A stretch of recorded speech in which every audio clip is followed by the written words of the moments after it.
Okay, everybody, Shabbat Shalom. Just want to say Shabbat Shalom to everybody back at Whoa. home. Happy Hanukkah to our greatest friends and allies. And, this is a good time to mention that Israel does have a right to defend itself. Tucker Carlson is Adolf Hitler, and TikTok does need to be purchased by the Mossad. It's just how I'm feeling today. I am not different. Maybe you are different. Welcome back to Candace. Well, that was a weird intro.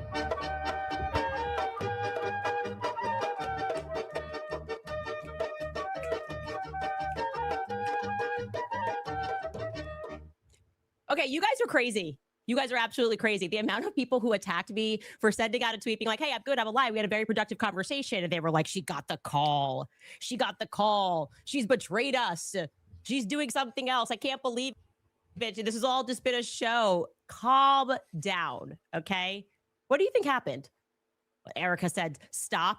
And then I was frozen for 4 hours and 30 minutes, just like, as they just put all of these talking points into my head. That is not what happened. I keep telling you guys, I am not governable. I am basically akin to Kanye West. I never felt more seen than when he tweeted a lot of years ago, just fired my manager because I realized I can't be managed. That is me. That tweet right there, I was like, oh gosh, yes, Kanye, that I get this. Okay. Nobody is changing their mind anything. How ridiculous would it have been if I'm doing all of this, investigating, asking all of these questions, and then Erica Kirk offers to answer some of these questions, and I'm like, no, I'm not going to go. I can't betray the people. I don't want any answers to the questions. I just want to ask them. No, this is the entire reason we are doing this. We've been looking at the situation going, why can't Turning Point USA just answer basic questions? And I can tell you guys that yesterday, for 4 hours and 30 minutes, there were no rules. They said you can ask us any question that you want, anything that's on your mind, which I appreciated. And some of you guys are thinking, who is they? Who is they? It's the Jews, obviously. Just kidding. It's Justin Strife. Justin Strife was in the room. It was just Justin Strife and Erica. George joined me just for the beginning portion of the conversation because he had that thing going on that I told you on the 15th all day. He was in a conference. And then I brought my cousin Mia, the one that has a really bad attitude. I just bring her there for vibes. I think it just confuses people. They're like, I don't understand what's this person doing here. And the reality is she's like always just What's up, guys? We're going to see what Candace said. But she's my cousin and I always have her around. And so that was it. She was kind of sitting a little bit away, but at the table, it was really just the four of us until George left. And I will be honest, I did not know what to expect going into the room. I did not know if they were going to be open. I didn't know what Erica's energy was going to be like, if it was going to be more of an argument, if there was going to be legal threats. You guys were telling me not to drink water, so I didn't drink water. Well, I brought my own water, but I didn't drink that water too. It was a lot. There's a lot going on, okay? And the conversation started with Justin Strife very sensibly saying, what are we looking to accomplish here? Like, what is the actual aim of this conversation? And he was pretty clear, and Erica was very clear, that they were sort of most upset with what obviously a bit of a fever pitch, what I tweeted, that it was a God-forsaken company and people should not give money to it. And I have to own that. That's aggressive. That is actually aggressive in the retrospect. I was very frustrated. And I don't know. I felt like we weren't getting any answers and there were so many lies. And then I was getting attacked for asking all meaningful questions that was within their capacity to answer. And I told you, I definitely, my problem in life is that I can rise to anger very quickly. I shared with them that I really felt like I was under attack for telling the truth from the very beginning, like casually, when I mentioned the Catholicism thing. Like, what was that about? I was like, look, I say something in a tribute to him.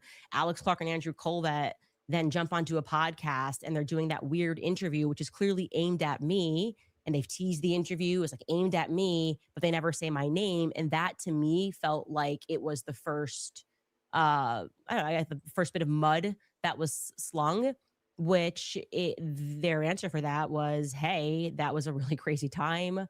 A new system had to be put into place. And by no means did Erica give any person the authority to go out and say that the Catholicism thing was a lie. It kind of turned into this big thing. Whatever. Okay, that kind of obviously was not the meat of the reason that we wanted to sit down. I will say I was immediately refreshed by the fact that one of the first things that Erica did was she owned 3, 2, 1. YouTube and their ads. Supposedly, this little game stick can plug into the back of your TV and play over. Refreshed by the fact that one of the first things that Erica did was she owned the lies, or rather, I guess they would cage it as miscommunications that were coming from various people at the company. Like, look, this is a company with 650 people that are employed. Everybody at this time is exceedingly emotional and they are communicating. And no matter what somebody says on Twitter, they assume that this communication has come down from management, and that's not always a circumstance. But they owned right away, which felt great, that if you guys recall, Erica sat down with Glenn Beck. I actually missed this portion because I didn't get to watch the interview in its entirety, and we were pulling clips because a lot was coming out very quickly. But there was a portion that was going around that was viral, and it was Erica saying that she had Charlie's phone and that Charlie never texted anybody the night before saying that he thought that they were going to kill him. And that obviously reflected poorly on me because I was the one who said that he did, in fact, text multiple people the night before. And then I went on Jimmy Dore on Friday, Jimmy Dore's show, and I clarified. I said, Andrew Colvett told me specifically that he was one of the people that received this text message. So I got that first person. I didn't get that from a source. I got that directly from Andrew Colvett. And then somebody who had access to Dan Flood's communications said that Dan Flood similarly received a text message. They owned that right away and explained. Erica said that she has Charlie's phone. She's looking at his iMessages.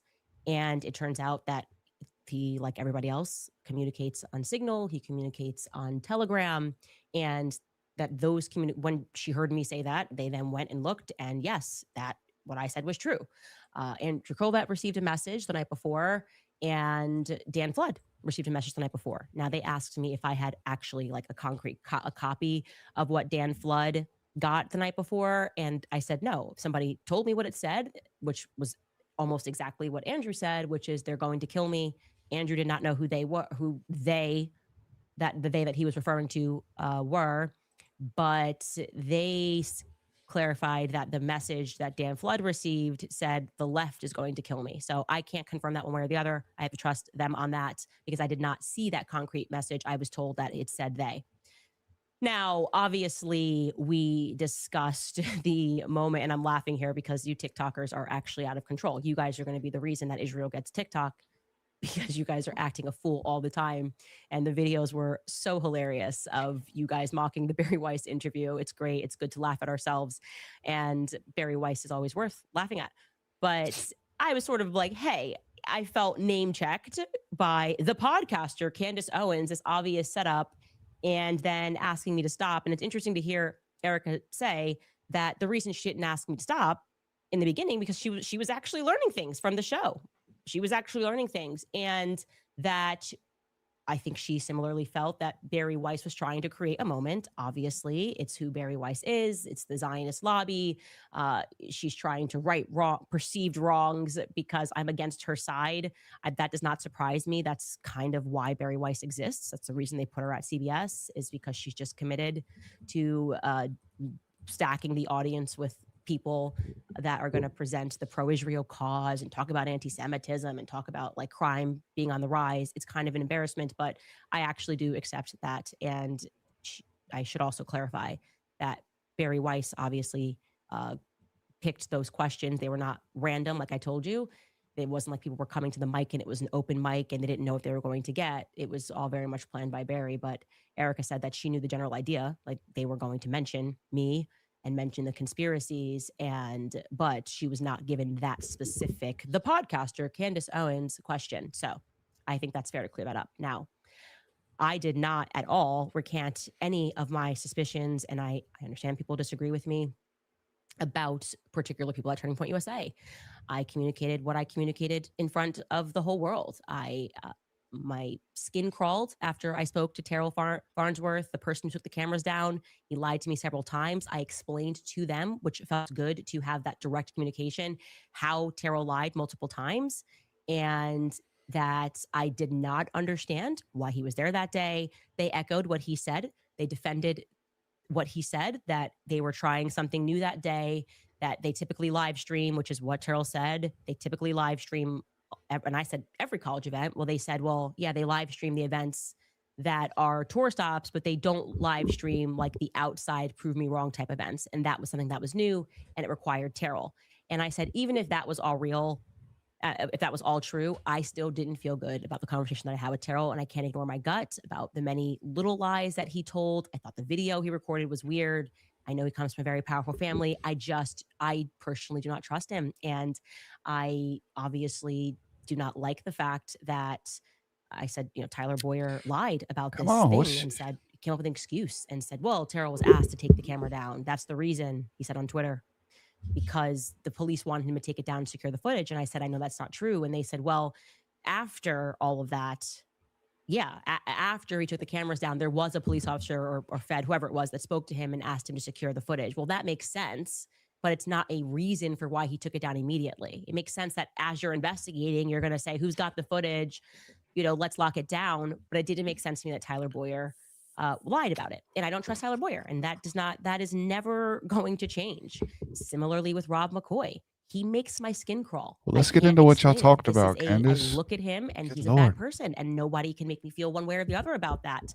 I was surprised to learn, and this is kind of gets into, I guess, us not knowing the inner workings at Turning Point USA, that Rob McCoy actually does not work with Turning Point USA in any capacity whatsoever. And so him communicating as he has done, like, I'm the pastor, I'm this, I'm that, it's just not real. Like, that is not real. And we should know that that's not real. And when he says that, call him out on that separately from Turning Point USA. I was operating under the assumption that he worked for Turning Point USA. And I said, if obviously that's wrong, I'm happy to correct that. But also, what were we to assume when he hit the stage at the memorial and said, I'm America's pastor, and then had the Wikipedia updated and said, well, I'm assuming he had it updated because who else would do that he started Turning Point USA Faith. So I guess, to be clear, we were just wrong about that. And I will have a lot more to say about Rob McCoy and where I believe he fits into a lot of things. So I'm not letting up on that. Now, one piece of this where I still don't understand it, and the magic bullet. Okay. Now, we all recall what happened. I casually say on the show, hey, I saw the footage. There was no blood. And honestly, when I said it, I didn't process how big of a deal that was with the 30-06. Very quickly, what happens is Andrew Colvett whips up this tweet about what happened with the bullet. And he said he wanted to address all the discussion that was being had about the online chatter. I'm obviously paraphrasing here. He says, I apologize. It's going to get graphic, but he spoke with the surgeon. The bullet should have gone through. The surgeon then explained that what he's typically seen on these wounds, and basically this was all a miracle. Charlie saved lives, even in death. And the internet clocked it, this miracle, the healthy bone. His bone was so healthy, and the density was so impressive. Like, this is a quote, by the way. His bone was so healthy. I want to read it. This is allegedly from a surgeon. Quote, his bone was so healthy, and the density was so impressive that he's like the man of steel. It should have gone through and through. It likely would have killed those standing behind him too. And we were just like, found the bullet just beneath the skin. Like the beginning of the WTF, right? I feel like that was kind of the beginning of it. And immediately people in the comments responded to Andrew, and he said, this individual said, this post is so fake as it would violate HIPAA. Like, there's patient privacy. You can't just call up the surgeon. And then Andrew Colvett replies and says, rest assured, I would not have posted without full permission. Now, he said he spoke to the surgeon, and they confirmed that Andrew spoke to the surgeon, but that they did not know that he was going to write that tweet. They did not know that he called up the surgeon. So, like, it very much came across to be like Andrew was just flying by the seat of his pants. I don't know. Like, he was just flying dark on me. And I was like, that seems very strange to me, because why would a surgeon do that? Like, the first thing the surgeon should say is, I can't speak to you. I don't even know, in theory, Andrew wasn't even there when Charlie died. I don't even know why the surgeon even knows this guy, actually. Maybe he hung around after, but, you know, Andrew was not one of the people that got into the hospital or anything like that. So this is quite literally the PR guy who's calling the surgeon. And so that just seems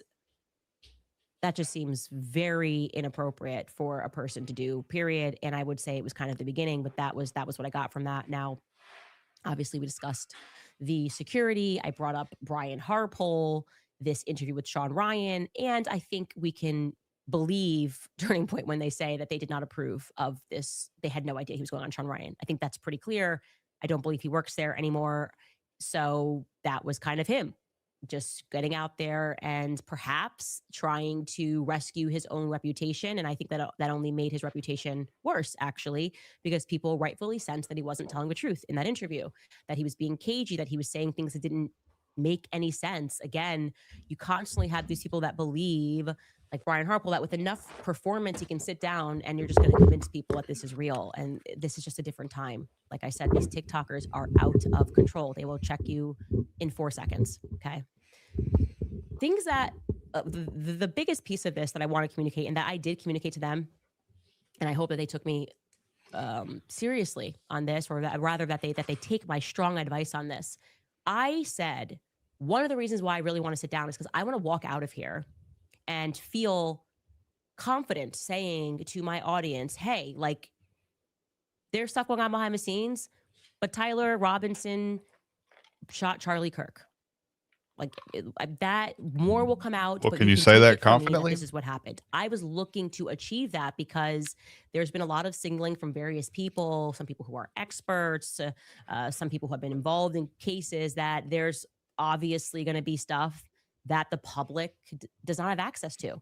And so it is at least plausible that they have seen very clear footage that we've been asking for of Tyler Robinson getting up there and taking the shot. Like, they have access to UVU camera. So I was hoping to hear that. And I said that I want to hear why people feel so confident at Turning Point USA that Tyler Robinson is the guy.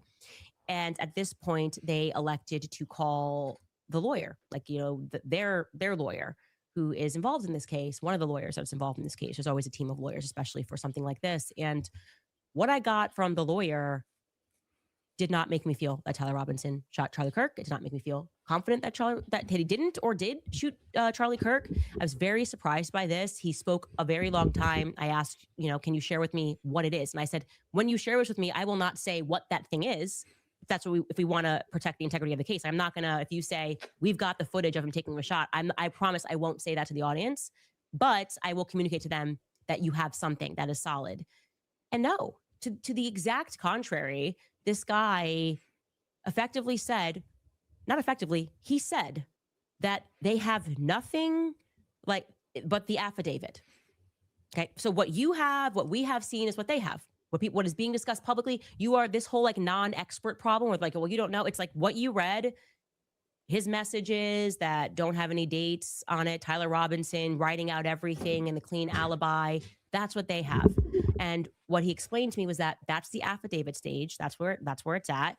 And then what takes place now is the investigation is ongoing, right? So right now they're looking for more information. And once investigators, they could very well have obviously footage. And that is why they might feel that, oh, we're definitely gonna get this prosecution. But the reality is they don't actually share that information with the victim. They don't share that information with Erica. They don't, in this part of the process, they will not know what investigators have discovered. This is what the lawyer told me until May.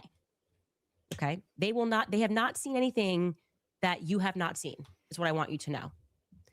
So with that in mind, I'm sitting here going, why are you signaling? Why do I feel like the public's being gaslit on this? There's been nothing that's convincing. There are so many commentators who have gone out and said to you, it's overwhelming. The evidence is overwhelming. The text messages that don't have a date, that don't even sound real, that's overwhelming. That sounds like Candace was not persuaded. Really fake and gay. I really do want to say that to every commentator that is out there trying to tell the public and insisting that if you say it enough times, it'll become real. You're actually just being dishonest. And I offered that a more honest way to communicate would be to say, we think he's involved. We feel strongly. I've said that. I think he's involved. We are very hopeful that throughout this investigation, we are going to get that concrete thing. And that's where we're at right now. That's just the stage that we are at. That is not what we are getting from them. That is like, I just feel like that's really important to let you guys know, let the gaslighting stop. They have what you have. Okay. There is nothing else. They are in an investigative stage. Erica has been named as the victim. They will know more in this May hearing, which is the probable cause hearing. That's what the lawyer told me. It's probable cause hearing. And that's when they will see the evidence. That's when they get to present the evidence, why they are going to stand there before a judge and be like, yes, we need to move this forward. It's not just an affidavit. We're not pulling together scraps. We have concrete evidence. Until then, okay, until we all get on the same page and understand what else they have, I am very confident stating the opposite of all of my, I guess, well-paid peers, in that I don't believe that Tyler Robinson pulled the trigger. And what I also said to them was, and I said this in front of the lawyer, because I don't know why I'm like this. I was like, you might need a new lawyer. I was like, because this person's trying to sell to you that this is solid. One of the rules that me and my husband have is that if you have a lawyer that tells you like you're 100% going to win, it's very clear that you're going to win, you need a new lawyer.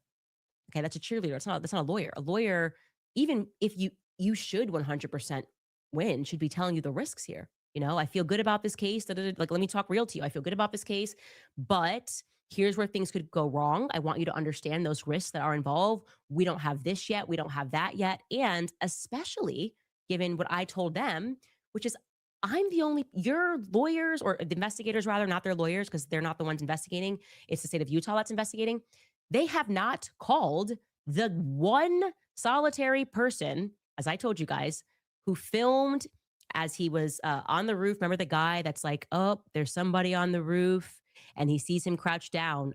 I said, I spoke to that person, and his testimony would be devastating to your prosecution. He saw the person on the roof. He filmed the person on the roof at 12:23 p.m. and he did not see that person take the shot. And this is not some random student. This is a guy who trains people to shoot guns at a range. He knows guns. Okay. He said what he saw was a smaller gun. He said that this person was dressed in black tactical gear and there was no recoil. That's devastating. That would be devastating to the prosecution. And yet investigators haven't reached out. Now they offered back, well, maybe they haven't reached out because they have an even clearer video where and that's true. That's actually a good rebuttal. They're like, we don't even have to talk to this guy because the video will speak for itself. And we saw what we saw. Okay, but wouldn't you still want to speak to the other guy so you could prepare? A 30-06 would definitely have recoil. I don't know, to question him something. I don't like that this investigation is going on, and I feel as though I spoke to more people than they have. And both of the people who filmed videos that day told me that they weren't reached out to. So I don't understand what's happening here. I don't understand the confidence, I guess, is the best way to say this. I told them I do not understand the confidence that is happening. Now, another really big thing that happened was they brought me Mikey's call logs. Okay. They brought me Mikey's call logs. And that is why I said this was a productive meeting. There is no other way to say it. I asked every question and they came with paperwork to show and to answer and to explain certain things. Also, which was, I thought, actually kind of sweet, that I guess. At Zaxby's, you can lemon pepper any way you want. Get lemon pepper wings, lemon pepper sandwiches, or... It was his middle name, actually. And I just assumed, okay, well, maybe he's using his middle name and that's why I can't find him. But Mikey really wants you guys to know that is his real name. And it is his real name. I found out shortly thereafter that they were confusing his middle name with, they thought it was switched. That Michael is his real name, just to clarify that, because I realized I actually didn't go back and clarify that. But Mikey's call logs, big piece of this, okay? I'm going to, I guess, jog your memory on what Blake said about Mikey that day, and then I'll tell you what actually happened, because I don't think Blake has that great of a memory. Okay, take a listen. So I was not with Mikey, or I don't remember being with him. I think I was ahead of him as we left. And then we get out, and I run for, can't have been more than 15 or 20 seconds. And then I realized there hasn't been another shot. So the shooter has likely been detained or stopped or something, not in immediate danger. I pause, I look around me, and I see Mikey. And I see Mikey there. And truthfully, I will never forget what I saw, because I've seen Mikey almost every day for the past 2 years. I know his personality very well. He's a very bubbly guy. He's a very happy guy almost all of the time. And I'll never forget what I saw, because it was clear in the moment that he was profoundly freaked out. What I'll always remember is the way his lip was quivering, which I'd never seen before. And you very rarely see from someone that he was freaking out. And then I think he literally said to me, I might be imagining this, but I think what he literally said was, then he was looking around, and then he says, I need to call Erica. And then he takes his phone and he begins calling Erica. And I don't want to disclose how that call unfolded, but he did that. This, your mind extends all of this, but that is happening within a minute of all of this occurring. I remember he calls Erica. Around the same time, I pull out my phone and I call my mom just to say, Mom, there's been a shooting. You're going to see it on the news. I'm okay. Pray for me. I've got to go. And I remember that call. And around the time I put that phone away, and then he immediately calls his dad. He calls Rob McCoy, and he says, Dad, someone shot Charlie. You need to call all of your pastor friends. Charlie was hit. We need everyone to pray right now. And that's what he told him. Okay, so that's just not right. And so when he says, I might be imagining this, I'll never forget, followed by I might be imagining this, probably means that maybe you forgot and like you really could be imagining. Now, for me personally, I think the normal physiological response in these high adrenaline situations for most people is you lock in. That they're literally your body, when it goes through something, when it's terrified and it's going through like sort of like you are really paying attention to details. We've learned about this many times over in health class growing up. This is why they talk about that fight or flight response, and quite literally there's stuff happening to your body. And so there's a lot of details here that are just not accurate. And the one that surprised me the most about these call logs is I certainly feel that we were given the impression over and over and over again that the first person Mikey called was Erica, right? He called Erica. We were told this by many people also, that he trained, like he almost like went to a camp and trained, and Charlie was like, 1, 2, 3, go, and like fast, 1, 2, 3, go. That's why he walked away. 1, 2, 3, go, and just told him, this is what the first thing you do is. Well, he didn't do that. Actually, the first person he called was his wife. He called Elizabeth McCoy, and then he stayed on the phone with his wife for 10 minutes. And during those 10 minutes, he three-wayed Erica 3 minutes after the shot went off. And then he three-ways his father, and then he three-ways a third person who I am not interested in mentioning because it's not relevant. This is Danny McCoy, by the way, is his brother that's in the military, but that's before the shot goes off. Charlie Kirk shot goes off. I have that in detail. Charlie's brought to security. Mikey McCoy calls his wife. They will stay on the phone for 10 minutes. Okay. In that same minute, because we know this, because Blake Neff has given us his call log to his mother. Blake Neff called his mom. His call with his mother lasted 45 seconds. So we're assuming it went to 12:25. It very well could have stayed in 12:24, depending on the millisecond. Blake Neff ends that phone call with his mother. Mikey McCoy, after the phone call with his mother ends, adds Erica to the phone. Okay, so that when he was recapping and he's like, oh, his lips quivering, and he's like, I got to call Erica. And he's like, and then I called my mom. That's not right. That's just not right. Okay, Mikey called Erica after Blake Neff ended that phone call with his mother. If call logs are to be believed above, human testimony. Mikey McCoy then drops Erica from the phone call 2 minutes later, and then he adds his father to the phone call. Again, he is this entire time on the phone with his wife, okay? And then Mikey McCoy ends his phone call with his father. He does call another person who I'm not mentioning because it's just not relevant to anything, not a character in the story, rather. And then he ends the phone call with his wife, and a minute later, his brother calls him back, and they stay on the phone for 10 minutes. I did not get this from everybody speaking about this Mikey McCoy call log. I know that you guys did not get this. I did not get this. I don't know why she was disappeared from this. Like, you could go, look, the wife wants privacy. No, she was like, main stage at the memorial, has been, I would say very involved in a lot of this kind of, I think it's very close that she's close with Erica. They went on the vacation together. So I don't get this disappearing act. I found that to be like, okay, but they were forthcoming with it.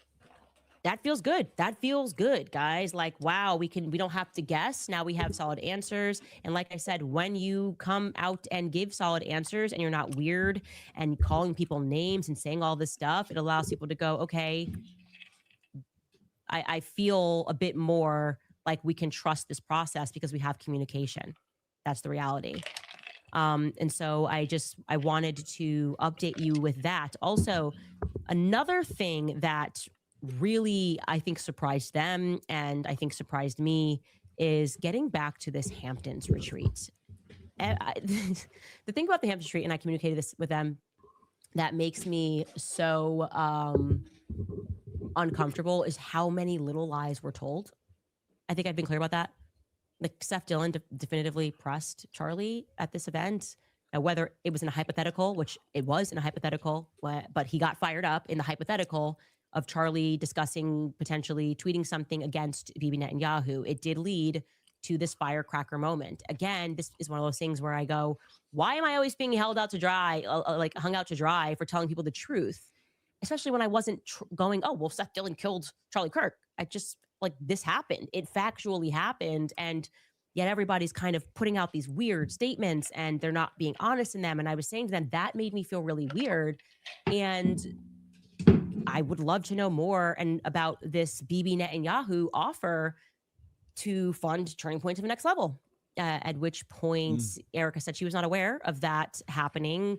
It is obviously totally possible that was kept in the business lane of Turning Point USA.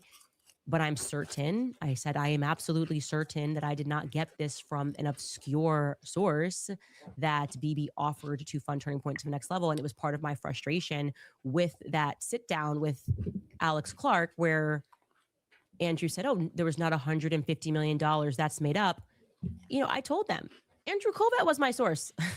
Andrew Colvat told me verbatim that Bibi Netanyahu offered to take Turning Point to the next level and that Charlie turned that money down.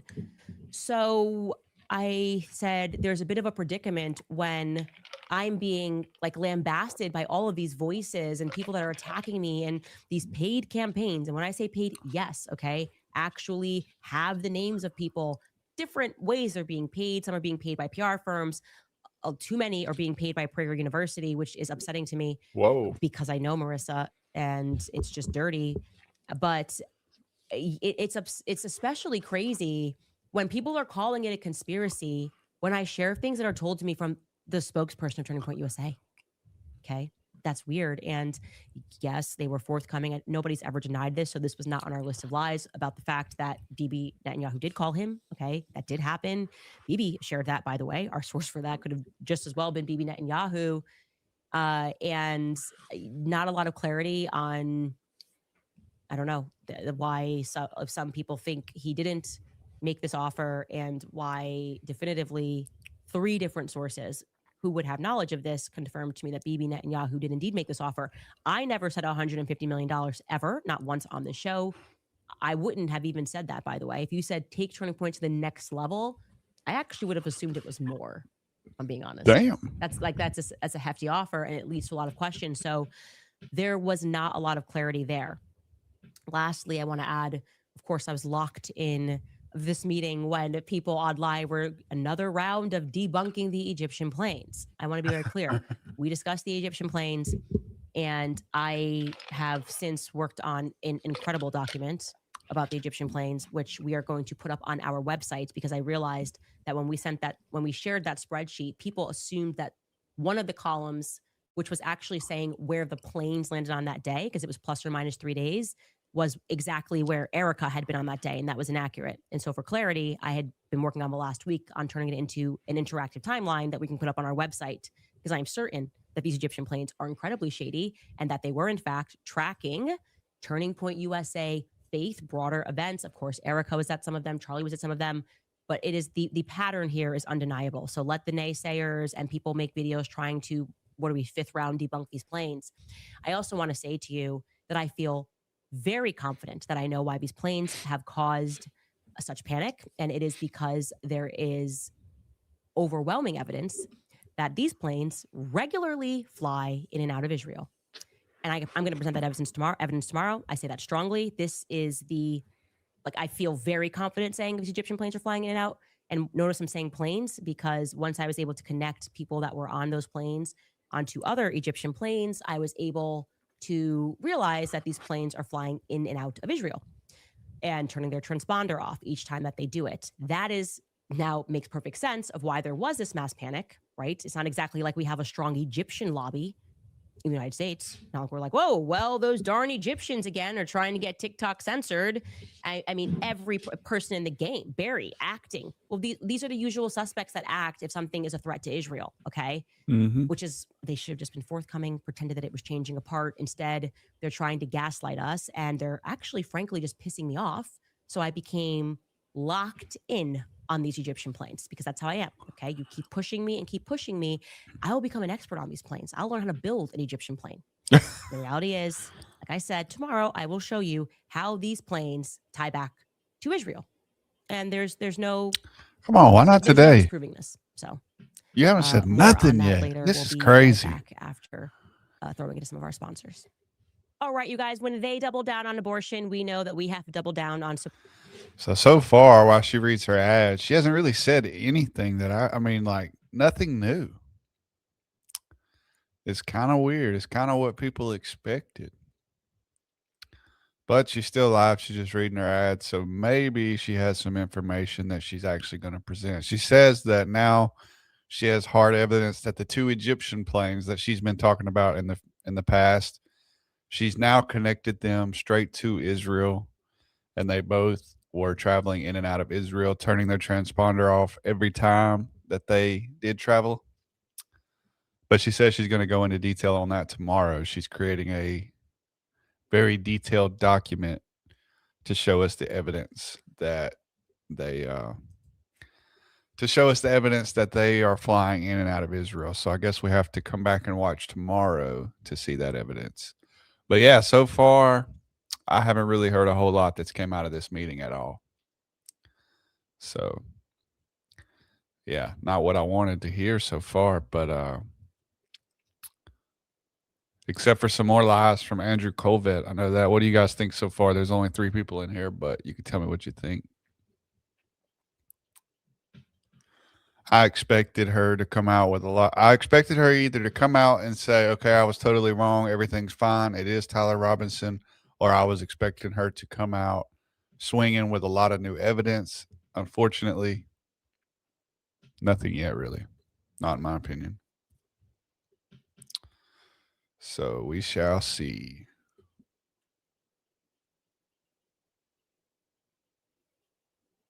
.com/Candace. Also, if you've been asking she's where got a lot the of best ads. place is to watch my show without the tech overlord. Hey, somebody on Facebook, give me a comment so I can see if it shows up in my studio, on my Stream Studio platform. Oh, yeah, there it goes. So basically, it helped her just get more clarity. If anything, I feel like Candace is about to triple down on their asses. Yeah, I mean, I don't even know that it gave her more clarity, really. I mean, it doesn't sound like she got the call log. She did get that. So, I mean, but that didn't really do nothing but verify a lie, because Mikey McCoy supposedly called his mom and then called Erica, and that's not what happened according to the call logs that she got. So hit download. Once you're in, you can search for Candace Owens and click the follow comments so that are working. you never miss Thank a new you. episode. You'll get notified every time that I go live. If you care about free speech, if you want platforms that respect your right to think for yourself, and if you're tired of big super tech shady deciding for what's sure. allowed, then this is the moment that you can. It is super duper shady. There's a lot of stuff that doesn't make sense, and they are trying like hell to get us to believe this narrative. Okay, so a couple of things I want to say. First and foremost, I just got a live update that I thought it was Danny McCoy on the call log. I should totally correct that, and I will correct that, and we'll be sure to trim it in post here, but it is not Danny McCoy. It is Danny, another one of Charlie's assistants. So I will correct that. Please correct that if you're going to make videos. Not Danny McCoy that called him and then called him after. That is another assistant of Charlie's. So we want to be accurate. I don't know why I assumed it was Danny McCoy in my head. I may have done that. Okay, another thing. You guys may have been noticing that we are getting into this weird space where they seem to be almost writing like Candace Owens fan fiction. I can't even reply to things. And a lot of you sense that this was because we were getting close. I agree. I fully agree that these attacks, which have grown hysterical, like I can't even begin to tell you the conversations between me and my PR person. I'm like, there's nothing to respond to. I mean, there's not even one sentence of this that is true. Case in point, by the way, New York Post does this article today.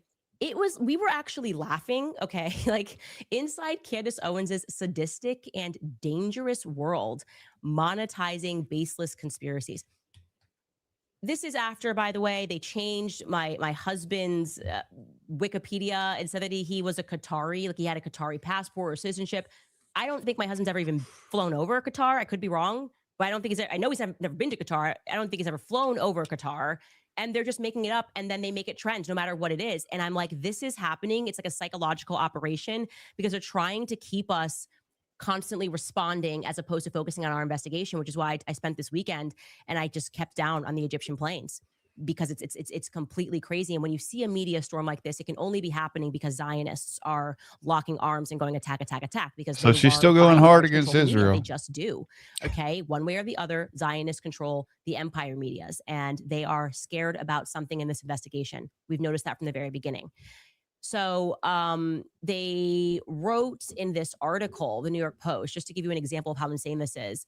They said they had an inside source that told them that while I was at the Daily Wire, I just fought with people from the very source that in my first week, I threw my car keys at a producer. What's up, chat? How's everybody doing? Oh, you want to see a day in my life? Say less. Let's go.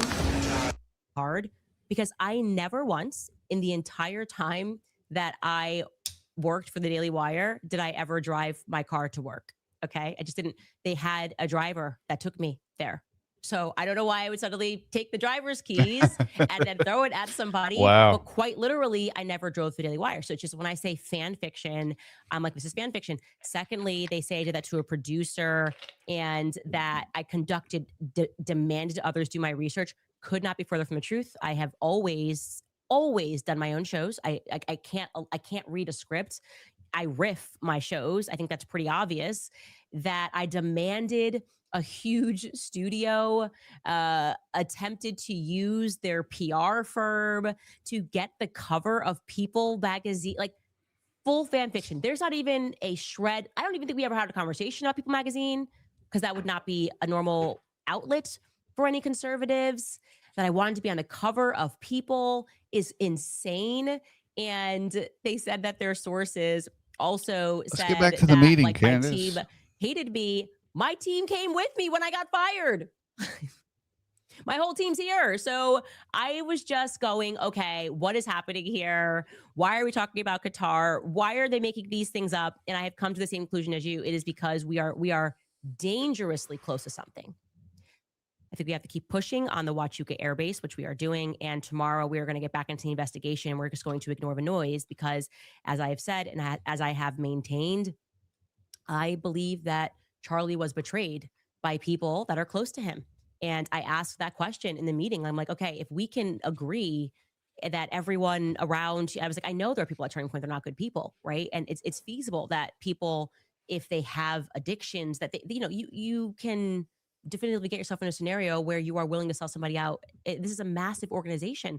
How can we so confidently state that nobody had anything to do here, to do with anything here? And I think that one of the things that Erica was like, well, about like a feminist, and I didn't want the vibe of that, which I think it did come across like a bit of a feminist, to say like, this is all my family. I'm like, how could this all be your family? I know people in this family and they're not good people. I wouldn't even do that with my own family. Okay. I got people in my family, like we all do, who aren't exactly walking a straight arrow in life. And yeah, so I've communicated that. I have not changed my position on that. I am not going to stop researching the characters in this that I don't feel good about. But further to sort of them just creating and making things up, Tim Pool has now gone out and extraordinarily claimed that I have the same security as Charlie Kirk and that I'm a fraud and that actually I have the exact same security. You will recall that Tim just said a week ago that I have no security. Okay, this is Tim Pool a week ago. She is burning everything down, and she's gloating and smiling while she does it. And you know what you told me? She has no security. She doesn't deal with the we have to deal with. She's a piece of She has security, just not on the level of you. Oh, yeah, the one fat guy you mentioned with no wall and no barrier in a suburban neighborhood with neighbors. She doesn't give two No one's out for her. She's lying about all of this. You told me you went to her house. This dude and lost she's his got a mind. 4-foot wall and one fat guy. And she doesn't give a about her security. We all So know that that's was not like true. Tim last Monday. This is Tim who said I had no security except for one fat guy, which I told you was not true. Now he's saying this. Take a listen. Okay. I'll say things that I probably shouldn't say, but I'm going to say, 'cause I always get super heated on this. Candace Owens has the same security team as Turning Point and Charlie Kirk did. She's lying. She has the same security people. I've been buddy, digging you're into lying. this. I've been meeting with people and talking with them, and She's I shouldn't lying. say too much because there's more that's going to be coming out soon. Because rest assured, people are filing legal paperwork against her. Candace has the same security team, or has used the same security companies and the same security personnel as Charlie. I just don't know what she's doing here, though. She's not talking about the meeting with Erica.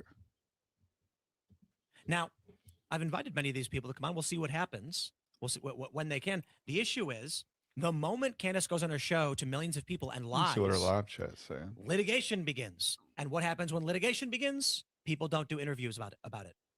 She is exploiting this, and she knows she is, to keep people wrapped up in this insanity. Tim versus Tim, undefeated. And what I will also say is that's all a lie. It's almost like they have just sent a call, like they're getting too close and just said, I don't care what you write. I don't care if it's complete fiction, make it believable. Say her husband beats her, say her, like it's coming after my husband. They're coming after me and they're making stuff up. I have never employed the same security team. I think the same thing as you, Dalton. We went our separate ways early. Actually, there was it's obviously been publicized before he had Schaefer Security. And Schaefer Security, which was run by Greg Schaefer, who has issued a public statement, they had Dan Flood and Brian Harpool working for them initially. I told Charlie I did not like the security apparatus. I got my own security separate from Charlie from the very beginning. Okay. That's a fact. It just is a fact. There's no way to undo that fact. Trying to do this strategy of you're going to get sued is just threatening somebody. If there was any truth to that, you can't just file legal paperwork. You have to send a cease and desist. You have to say something you said on your show was untrue. Can you please correct this? Okay. And if I ignore that, as I did with Brigitte, because I told the truth, as I did with Kim Clasey, because I told the truth, then you have the grounds to file something. We have received no cease and desist from Charlie's Security whatsoever. Over what? I mean, the audacity that you're filing a lawsuit and someone got murdered on your watch. Because I accurately said that the Brian Harpool, the message he showed belonged to Dan Flood. It did. And that they didn't do a walkthrough on that day. They didn't. Like, and if something I'm getting wrong and you'd like to show me that actually you did, send it over. We're only interested in getting to the truth. And we're not getting it. We're certainly not expecting to get it from Tim Pool. That is crazy. That's just crazy town. But I do think that is right now the Zionist strategy. And that's why I want to encourage you guys to stay focused. Huachuca, which we're going to have a lot on tomorrow, because there is something there. And I think that caused a panic, as well as the Egyptian planes, which I am telling you go back, relate to Israel. And I will be able to prove that tomorrow for all of the naysayers. And again, it's only because this is how they act. If they always overreact, and then it lets us know that we are close. They are like an alarm. They are just an alarm. Something else that I wanted to show you, by the way, I thought we were not supposed to be doing live streams while we were speaking, but Turning Point, I guess, has their daily show, but that I didn't feel like that was communicated to me. It felt like a ceasefire and then it got violated, but they had an interesting conversation on their show yesterday, on the Charlie Kirk show, about this trial, the upcoming trial, about Tyler Robinson. And here is what they had to say. Take a listen. So this is straight from the charging document. It says Robinson's mother explained that over the last year or so, Robinson had become more political and started to lean more to the left, becoming more pro-gay and trans rights oriented. She stated that Robinson began to date his roommate, a biological male who was transitioning genders. This resulted in several discussions with family members, but especially between Robinson and his father, who have very different political views. In one conversation before the shooting, Robinson mentioned that Charlie Kirk would be holding an event at UVU, which Robinson said was a, quote, stupid venue for the event. Robinson accused Kirk of spreading hate. And when you see how easy that rooftop access is, you start to kind of put one and one together, and you realize that Robinson had a plan that he was going to ultimately take advantage of. And he obviously knew how easy it was to get up to that rooftop, which is terrifying. It really is. And look, you know, one of the other things that's being pushed around for a long time was that, you know, TPUSA, both the local chapter and you guys, didn't advertise this event till a couple days prior to. Now, the insinuation there is that that doesn't give Tyler enough time to plan for this. And what we found out with a little bit of, I don't know, 20, not even 5 minutes of Googling and looking. Yeah. Look, you guys had already put out on your website as early as August 27th. So we have at least almost a full 2 weeks prior to this, that not only the time of the event, but the location, the exact location of the UVU courtyard. So when you have over 10 days of planning, and it sounds like that Tyler already was familiar with the campus to begin with, like a lot of the mystery of this starts to go out the window, and it starts to really conform with what is exactly being proposed by the state of Utah and the FBI in the charging documents. Yeah, and we can attest, Andrew Cipher, who's our head of field, Charlie sometimes throw the events out, 7-10 days in advance. If something opened up in his schedule, he would be able to do these outdoor events a pretty quick turn. And so those whole that whole theory kind of goes out the window. So unless I am mistaken, and I am not perfect, but I do feel like we worked really hard to see when this location was first revealed. The first time that we found that the courtyard was mentioned, because Charlie's speaking at events, your assumption would be they're inside, right? You have no idea where it is. So it's not like you can see whether you have a shot to the courtyard unless you know Charlie's speaking in the courtyard. The earliest that we found that was on September 2nd. The local media mentioned on KMYU that Charlie was speaking at UVU in the courtyard. Okay. That's the first time that we found this. If I am wrong, please tag me, because what he's referring to on August 27th that happened, which we have on our timeline as well, and this is why I love a timeline, is that TPUSA, UVU, and the local BYU chapter shared a graphic announcing that Charlie was coming to UVU, but there were absolutely no location details mentioned. So that actually does shred the idea that he could have practically gone and scaled rooftops before September 2nd. That's the first public mention, is September 2nd. So they announced the event on August 27th, as he says, no location details. And then on September 2nd, there are location details provided by local media for the first time. Prove me wrong. Okay. Prove me wrong if I'm inaccurate, because I do think that we were thorough on that. I will update my timeline. If not, it does then beg the question, surely they must have footage after September 2nd of him testing the rooftop in some capacity to then realize, oh, it's going to be an outdoor event. This is an opportunity for me to go after him. We are waiting for that. And like I said, I was told that they don't have anything that the public doesn't have. So it's not obvious to me. I don't think it's obvious to the public. Now, I do want to get to Viva Frey, who had this to say regarding drones. Regarding the text messages from Tyler Robinson. A lot has been made about these text exchange that went back and forth between Robinson and his lover, his trans furry gay lover, whatever. And people say it doesn't sound right. Well, there is a video that I want everybody to check out by Turkey Tom. I believe you've watched it now, Viva, where, and this has been authenticated as somebody who was in the Discord chats with them and apparently spent time with them at this apartment. And he said 100% this is how they talked, which is a striking finding. We're going to go into that more probably tomorrow or the next day, depending on how today goes. But I mean, I get the skepticism on this. At first, it struck me too, but apparently this is how they talk, Viva. That was not the most implausible thing to believe. Okay, so you have a text message. It does read, regardless of whether or not this is how they talk, people saying they were manufactured by or drafted by AI. To the extent that they're confirmed text messages. You can, come to whatever conclusions you want after that. But whether or not this is how they talk regularly, to the extent that those were authentic text messages, they show what they show, which is whether or not his lover was aware of what was going on. You're etching bullets, and it's maybe not for target practice of a sporting nature. But like when I say I don't believe the official narrative, and you have to go back to a number of things here. I put my sort of best theory as to what went down. I want to know who was on the Discord chat in advance, what they were discussing, and whether or not there might have been some other I say foreign, not foreign government, but outer influence there. Tyler Robinson is getting radicalized right about the same time as Thomas Crooks, right about the same time as the other guy, Ryan Ruth. He's being radicalized at a politically relevant period of time, right around the same time, oddly enough, as the alleged suspect in the January 6th pipe bomber. A time frame where political violence is potentially very useful in for the upcoming election. So the time frame of the radicalization is very interesting. To see whether or not he was on anybody's radar beforehand, we don't yet know that, and why there would not be confirmation on that can lead to suspicion. You remember the old man, George Zinn, arrested for claiming to be the shooter the day of, and then gets busted for CP on his phone. Like, in my mind, if I'm making a plausible theory here, George Zinn was probably on some Discord chat with a bunch of young perverts, and he's an old pervert, and he's getting off doing whatever they do on those chats. He knows what's going down. He shows up there and thinks he's going to be some useful decoy or distraction for Tyler Robinson because they know what's going down. That's my theory.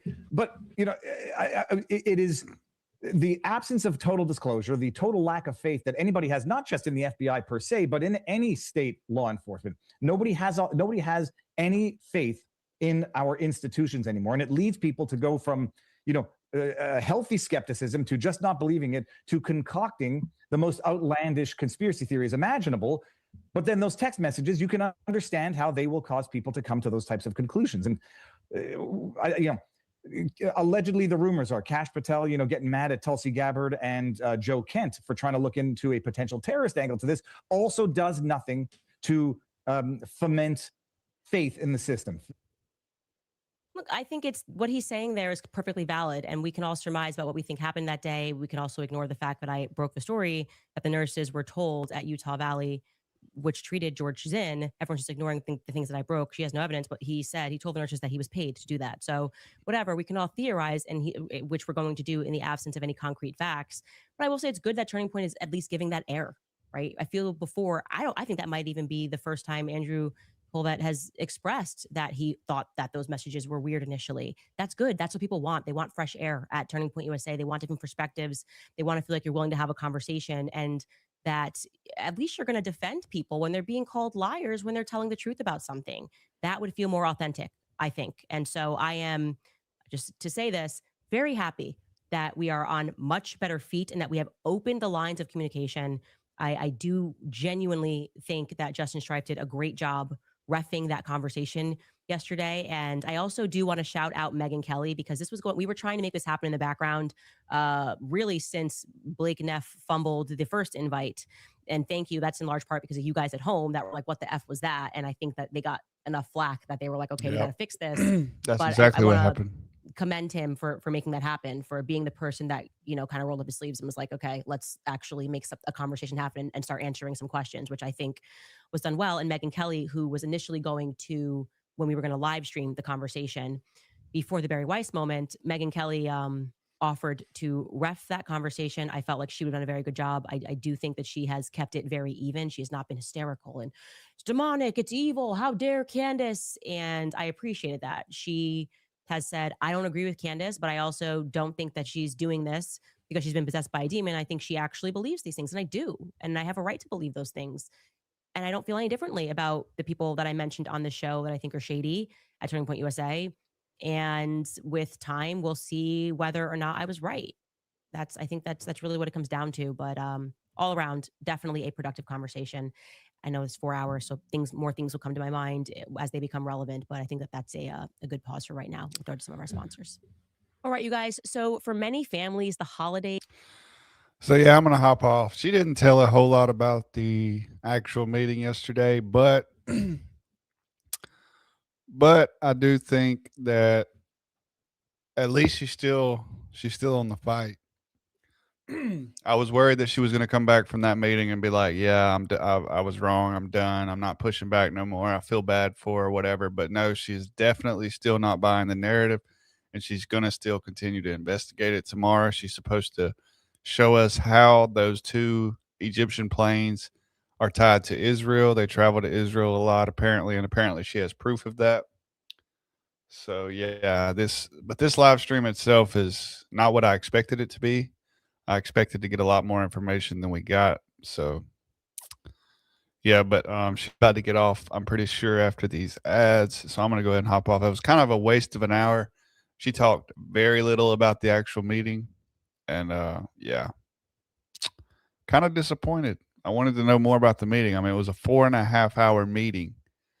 And she's been on live for an hour, and she may have mentioned the actual meeting 2 or 3 times for a very short period of time. So not a lot of information about the actual meeting that they had, just kind of repeating some of the same talking points that we've already been discussing. So yeah, it's kind of disappointing, but I guess we will see where this goes. At least she's still, tied into the investigation. She's still going to investigate it more. She isn't buying the narrative, which I'm glad, because the narrative is absolutely not the truth. There's no way it's the truth. And yeah, so I guess we'll just have to see where this takes her. I'm going to stay on for just a minute to see where she goes into after her sponsors, because I don't know if she's getting off or she's going to continue.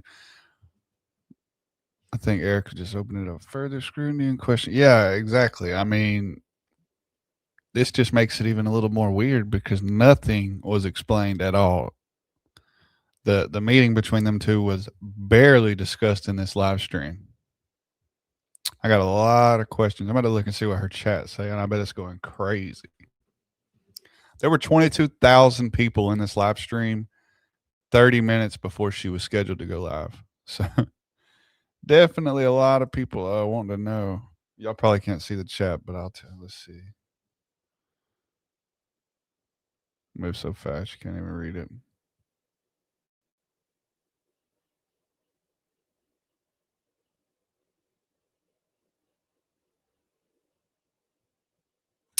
Yeah. Her chat seems to feel the same way that I did, that the actual meeting itself was not discussed hardly at all.